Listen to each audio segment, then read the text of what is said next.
আলামিন গোটা জগৎ সাজাইলেন দুনিয়ার মানুষ একমাত্র তোমার খেদমতের জন্য। কিন্তু এই দুনিয়া যে বানাইলেন, মানুষ বানাইলেন, আদম হাওয়া বানাইলেন, সব কিছু বানাইলেন আমার আল্লাহ একমাত্র নবীর উসিলায়। কে সেই নবী? আমার আদম হাওয়াকে আমার আল্লাহ জান্নাত থেকে বের করে দিলেন।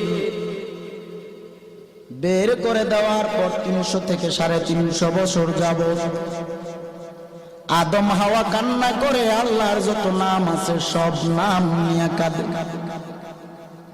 গফুরুর রহিম নাম তোমার আল্লাহ,